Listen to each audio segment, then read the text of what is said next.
Hey everyone, welcome to our final YouTube Live of the year.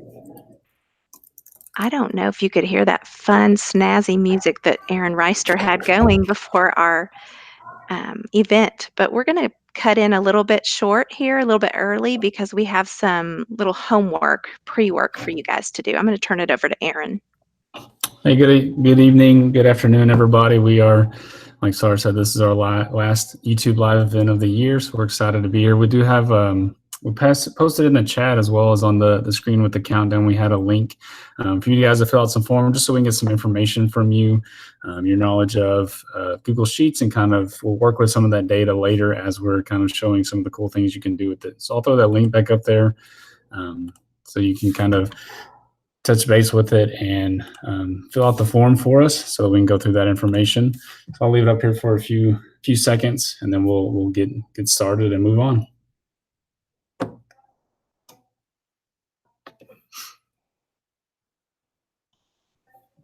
Aaron, I'm not sure if we're seeing it. Are you screen sharing?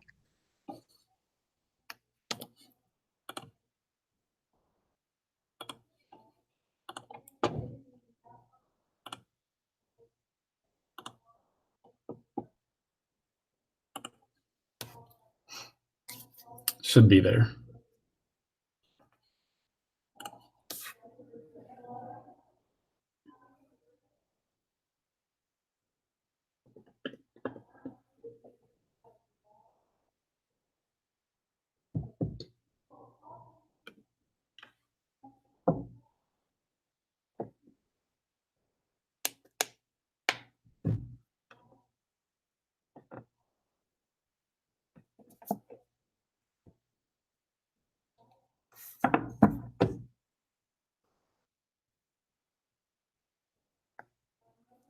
All right, so if you do not see the chat window, we'll need to get that set up. So this is Google Sheets Tips and Tricks YouTube Live, brought to you by the KLRSD EdTech team. So if you don't see the chat window, make sure that you go through these steps. You click the three lines, we like to call that the hamburger, in the top left corner. Click on My Channel, create a channel, and then return back to the KLRSD.net/kickstart to participate in this YouTube live event. And that's so also if you'll chat in the window, tell us who you are so that we can kind of verify, go through that and kind of know who we're talking to. And then we'll relate back to that for the EQ credit at the end. All right, so we're gonna go and get started with the Google Sheets. And one of the cool things about Google Sheets that you can pull in your data from your forms that you're filling out. So I think we have a few responses in the form that we sent out. So you can see here, this is where you edit the form. So this may look very familiar to you guys. This is the form you just filled out. You can see from here that we have 5 responses on here. So here I can look at the summary of the information, so I can see who I have, how they answer those questions, and then I can also look at individual. But we're not looking at forms today, so we're going to look at the spreadsheet of this. Up here in the top right-hand corner, I have a Google spreadsheet or Google Sheet button, so I can click on that. It's going to create a new one, and I want it to call it the same thing as I have the form called, so that I know what spreadsheet it corresponds with, and it'll have responses at the end of the title, and I'll show you that in just a second. So I'll go ahead and get that created.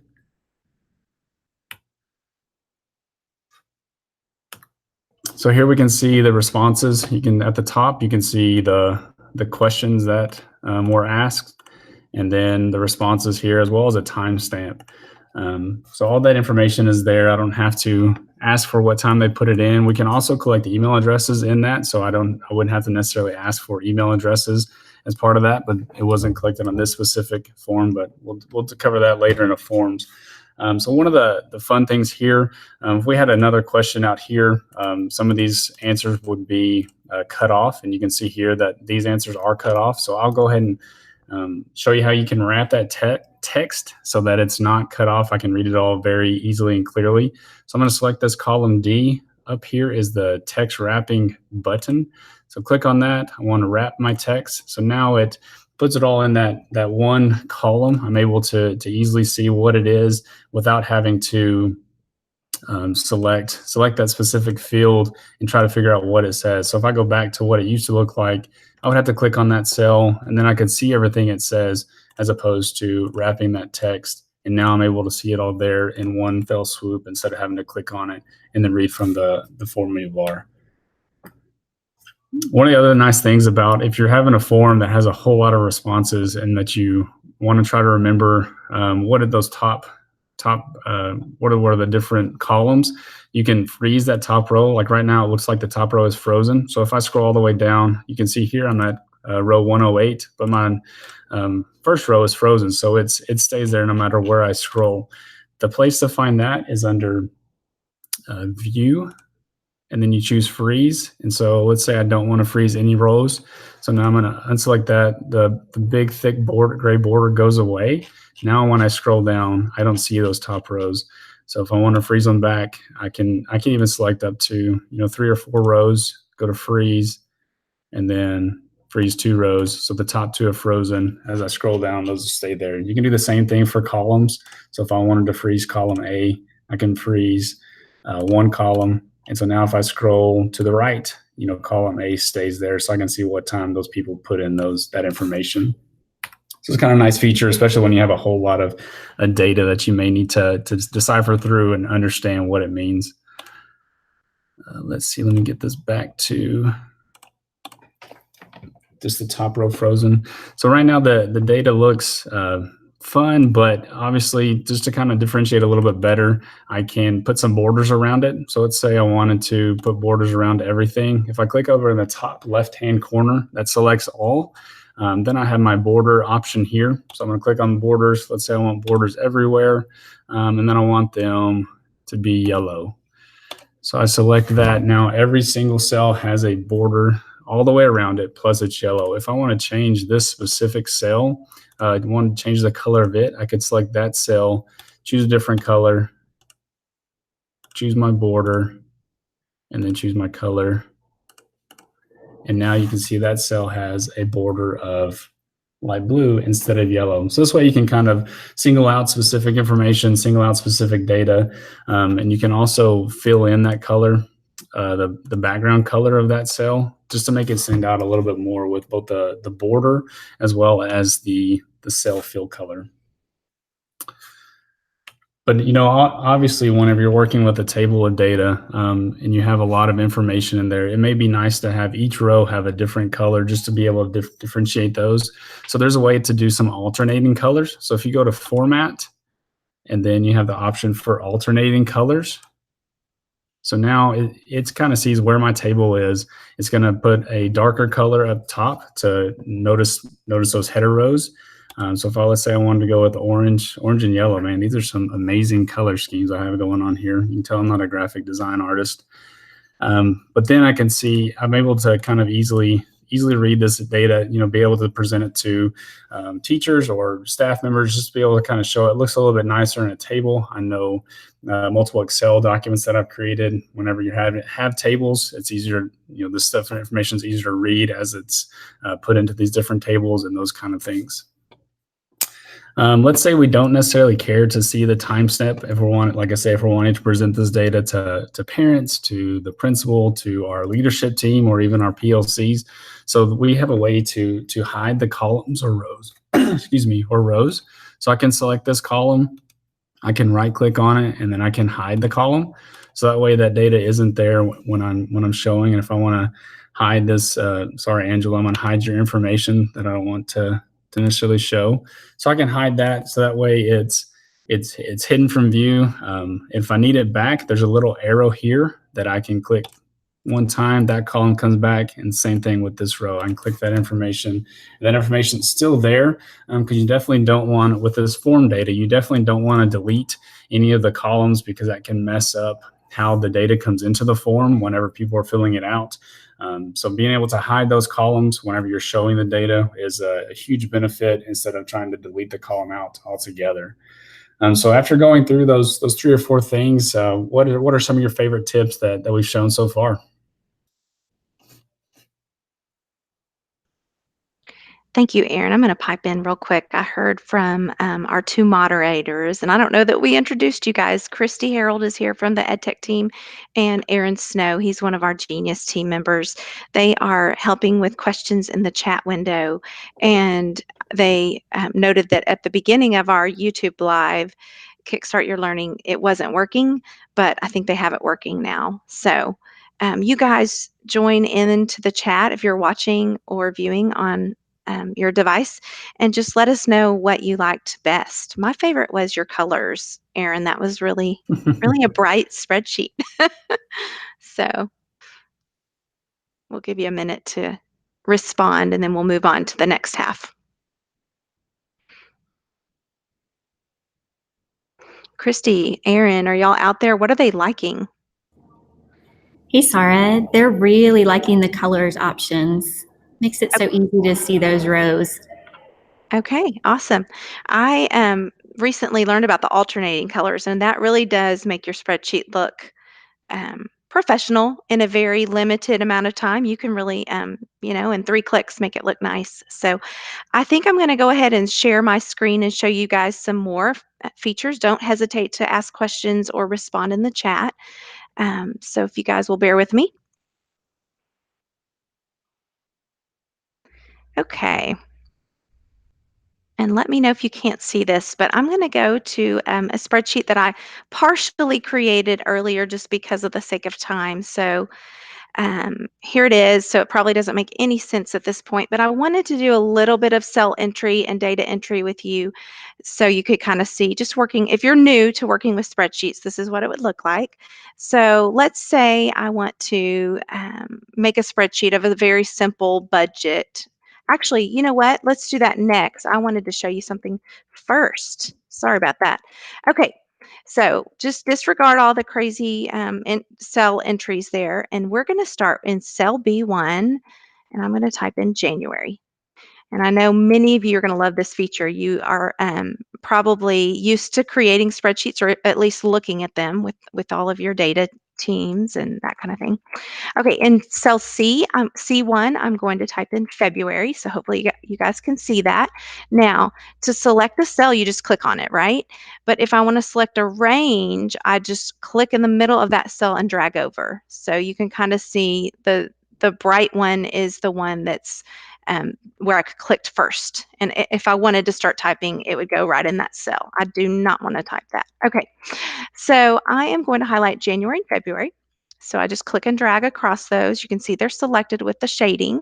Now, if you notice, look carefully in the bottom right-hand corner of the selected range, there is a little blue box. If I hover my mouse on that, there's a very thin, small crosshairs. I hope you guys can see it between the C and the D columns. I'm going to do that again. When you get that, it's going to activate a feature called autofill. So watch carefully as I drag across.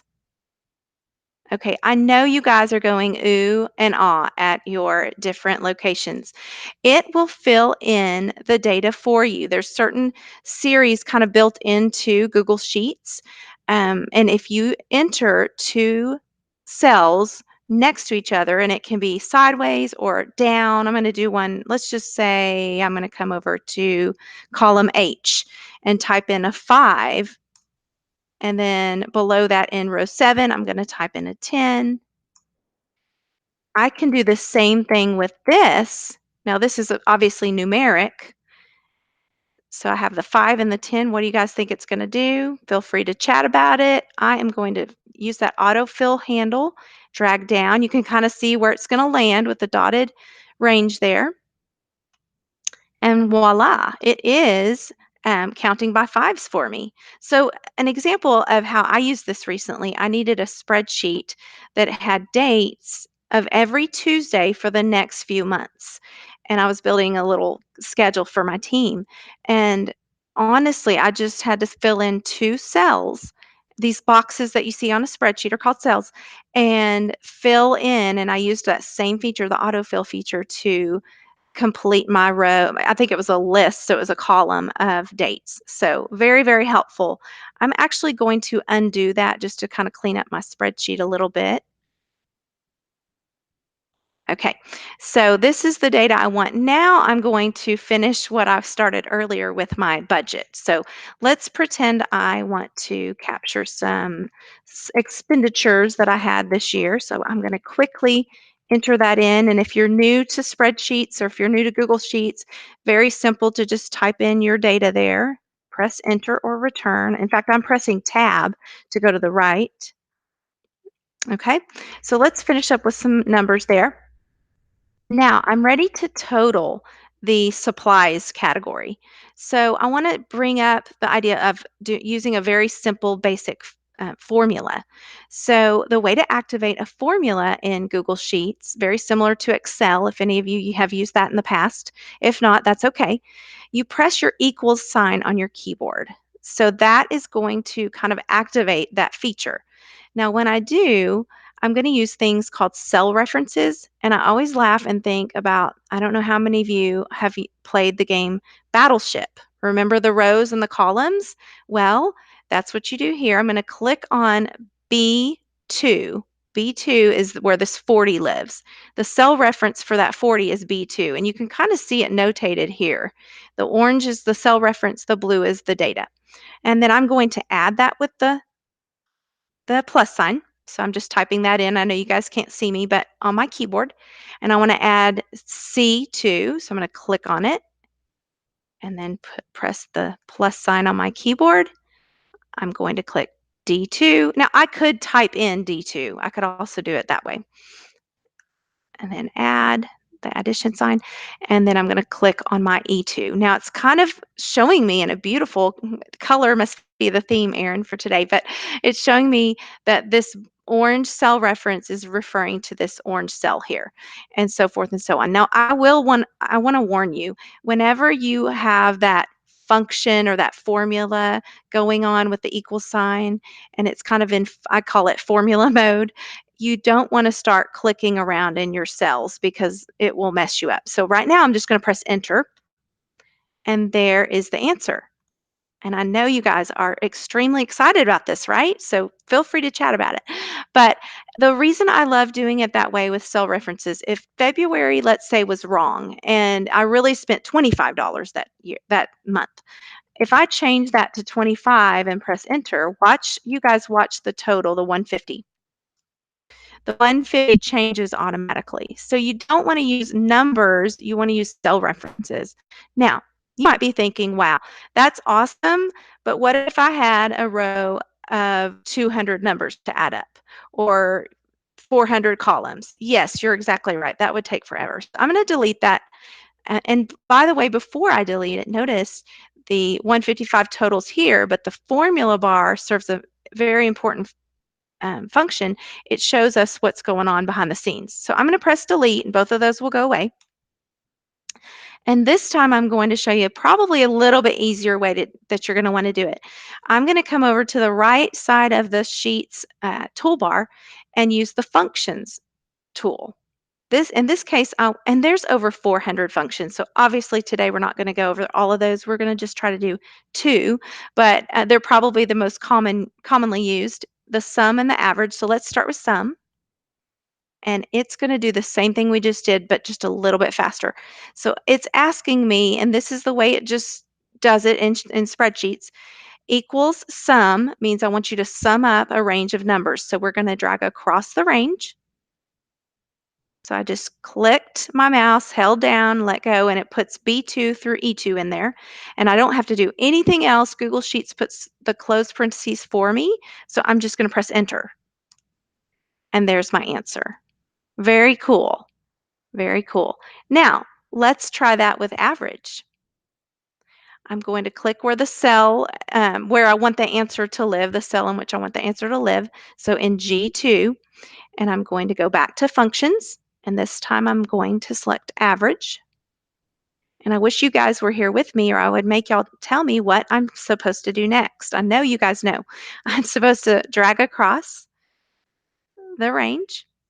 So B2 through F2, let go of my mouse. Again, I could have just typed that in, B2 colon F2. The more you work with these functions, the more proficient you'll be with typing them in and using kind of the syntax that Google Sheets uses. So I'm going to press enter, and there's my answer. Now, I have the total for supplies and I have the average for supplies, but I don't have that same thing for technology, which is in this next row. And I'm sorry, I already had that entered earlier just for time's sake. Well, do you remember what we did with autofill earlier? We were able to create those series of data with months and with the 5 and the 10. Okay, so you can use that same feature, autofill, but kind of in a different way. It's going to take what's in this cell and this function, this formula up here, and make the adjustment to the next row. So watch what happens. It's kind of like magic. It's like your magic button. Okay, I'm going to drag from that little autofill handle down. In this case, I'm only doing one row, but you could do multiple. And voila, there it is.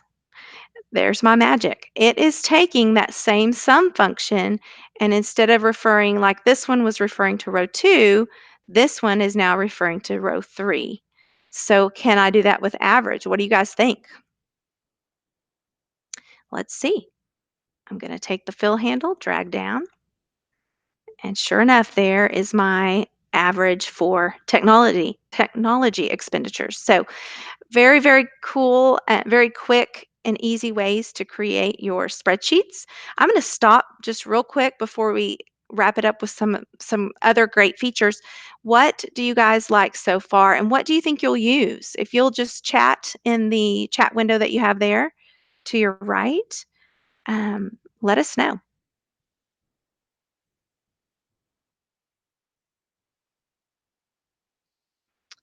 So Christy, Aaron, what are they responding? Is anyone out there?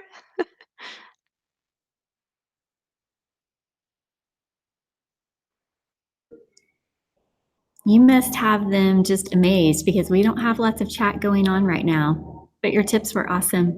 Thank you. That's okay. All right. Um, we are going to continue with some last few tips. So let me screen share one more time. Okay. Next, I want to show you guys, this is really super quick, but it's check boxes, and it's really a fairly new um, item that they've added to the menu in Google Sheets. So I have a little list of names here, and let's say I wanted to put in check boxes. I'm going to highlight that range, click on Insert, and now there's an option for checkbox. So I know that teachers would love this feature um, because I know you guys are often checking if your students brought in their field trip money or their permission slips or things like that. So checkboxes are awesome, and you can then simply just press delete on your keyboard to get rid of them. So checkboxes is a new great feature. Also, you can create a drop-down menu. So I don't know if you guys can see in my lower left corner, I have some pre-made sheets. So the way I got those is this plus sign, and you can always add a new sheet with that plus sign and have as many as you'd like. Okay, so here I have another list with some titles here, kind of a header row. Okay, so I want to put in a little drop down list of 6 weeks to choose from.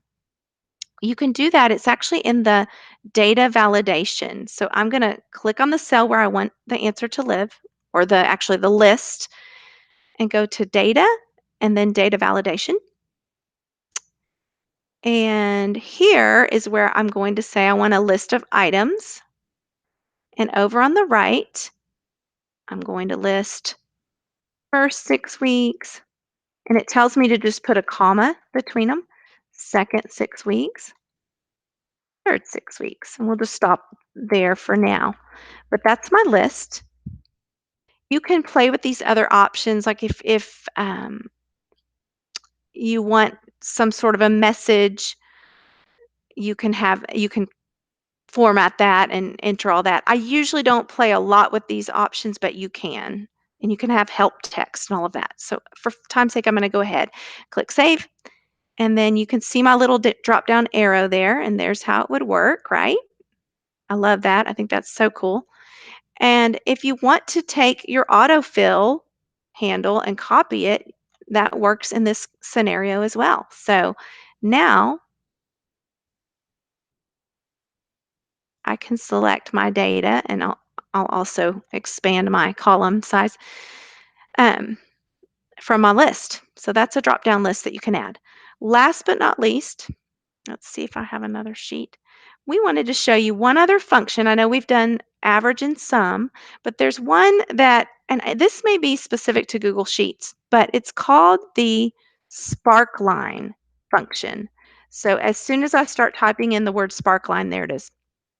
I'm going to click on it to save myself some typing. It's wanting the range. So Sarah has increased a little bit each month, but wouldn't it be cool to be able to see that in a little graph? Well, you can. So the sparkline function, and I'm going to copy it just like we learned earlier, can be used to actually embed in your cell a graph. And I just think this would be really awesome to show in teacher conferences, parent conferences, to show the growth, or maybe there's a dip, or visually how that student is doing with their maybe their reading data or whatever data you might have. So I'm going to make that bigger. And you can always make your rows bigger. Of course, I only got that one. But anyway, these are just a great visual representation of your data. So we are drawing near the end.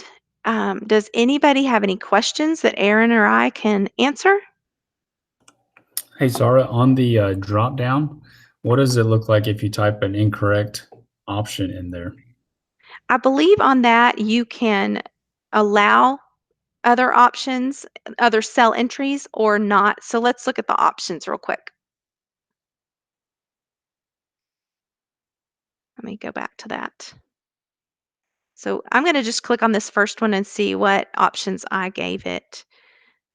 It was data validation. Okay, so reject input is where we're not going to allow incorrect answers. This would show a warning, and then this would be the help text. So let's say I want to reject anything other than the options first 6 weeks, second 6 weeks, and third 6 weeks. So I'm going to save that. And then let's say I try to type something. I get this. Now, if I had not changed that, it may just show me a warning. So let's try that. Yeah, this little red guy here is the warning. Does that answer your question, Aaron? Yes, ma'am. Okay. I just want to throw out there that we do have lots of great resources on the KIC website. It stands for Keller Integration and Collaboration, and it's www.kellerisd.net/KIC, KIC. And on that website, if you go to Google and go to Google Sheets, you can find this slideshow that we kind of worked through tonight. I know we didn't use the slideshow as much, but it would show you in a slideshow everything we talked about tonight. And also, if you wanted to back up to the basics, we have a basics Google Sheets slideshow. So that is also on the KIC. In fact, I think I have 1 minute to show you guys. Let me do that real quick.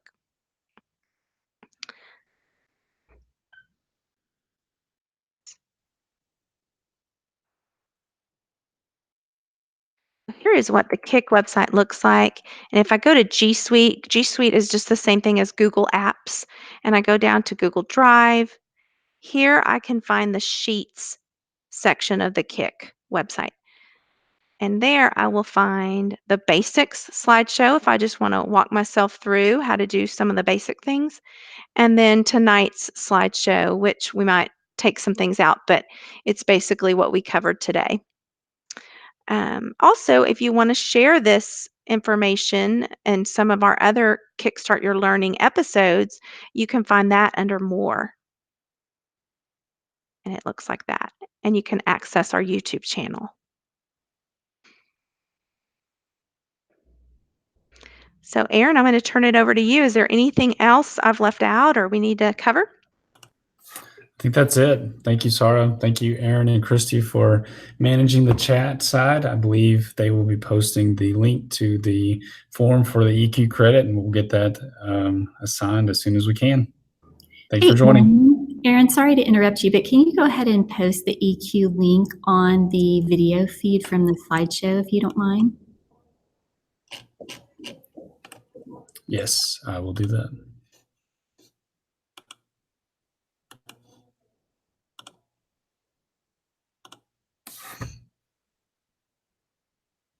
So there's the link to get to fill out the form for credit for participating in this YouTube Live. Thanks, everybody.